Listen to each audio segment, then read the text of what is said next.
They were all dead. The final gunshot was an exclamation mark to everything that had led to this point.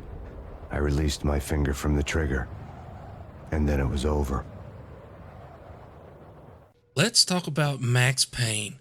This legendary title was groundbreaking with storytelling, visuals, and gameplay. First up, let's discuss that face. Max Payne's face is actually the creative writer for Remedy, Sam Lake. While they used his now iconic scrunch face, he did not do the voice. That honor goes to James McCaffrey, an American actor that has been in every major Remedy title. And they could not have chosen any better. His gruff New York accent fits so perfectly with the dark tone of Max Payne. Life was good. The sun setting on a sweet summer's day, the smell of freshly mowed lawns, sounds of children playing, a house across the river on the Jersey side, a beautiful wife and a baby girl. The American dream come true. At this time, voice acting wasn't great, but few games started to really stand out above the rest, with Max Payne being one of them. James's delivery of his gritty narration during the graphic novel-style cutscenes gave a deep, emotional tone of a man that has been broken by the events of his life. After a long day of work as a NYPD detective, Max arrives home to find his house broken into and to the screams of his wife and newborn daughter as they are murdered. Yes, someone's broken into my house. They're still here. You have to... Good. I'm afraid I cannot help you. Who is this? Hello? This loss destroyed him, leaving him broken, hooked on pain pills and alcohol. 3 years after the incident, Max is now an undercover DEA agent, tracking down the organization trafficking the drug known as V, or Valkyr. I've been slowly working my way from the small time to the big fish, trying to get to the source of the drug. Alex and BB were my only contacts in the DEA, the only ones in this decrepit city who knew I was down here. But things went wrong. Max is now being framed for the murder of his old partner and just decides to take vengeance out on those who did it, no longer caring if he follows the law, going after the Punchinello crime family on his own terms while also running from the police. This is Deputy Chief Jim Bravura from the NYPD. You are to cease your criminal activities and surrender immediately. Sure thing, Jim. Me and the boys have been talking and everyone's real sorry. They'll never do it again. This is one action-packed game from one moment to the next. The police want you arrested and the mob wants you dead. This leads to making strange bedfellows with help from a femme fatale, Mona Sachs, who is also hunting down those in charge of trafficking V.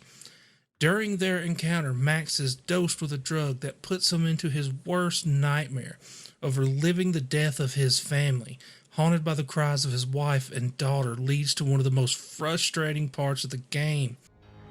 The shadows rushed me, bruised mugshot faces hungry for revenge. They knew my weak spots and closed in for the kill. The floor turned into a vortex of green blood. Trying to walk on a thin blood trail in complete darkness was no easy task, not because it was hard, but because the controls weren't always the best back then. One thing is that aiming on the controller is only 4-way directional. You really couldn't look diagonally. While this seems difficult, it sure beats Duke Nukem on PS1. On that game, you had to aim with the face buttons. Even with some of its control issues, the gameplay was amazing, introducing bullet time to the gaming world. It was revolutionary and so much fun. Diving through a hallway in slow motion and taking out the trash never gets old. Be dead, for this shame is too great for the living. My lord, I am your long-lost sister. They also used gameplay to innovate in the storytelling department, turning on TVs to listen to news reports about events happening, TV shows, or using phones and radios. The world was highly interactive, with being able to use vending machines, medicine cabinets, and opening lockers to look for ammo and health. They used a lot of real photos on advertisements and posters, adding to the realism. Even magazines and shell casings fall on the ground and stay there as an added touch. This is also the first time I noticed how musical time signatures and beats per minute really play into how good a game feels when moving. I came across this by complete accident listening to some music on Xbox while gaming. I don't recall the song, but if you want to try, listen to Blue Orchid by the White Stripes while playing Max Payne.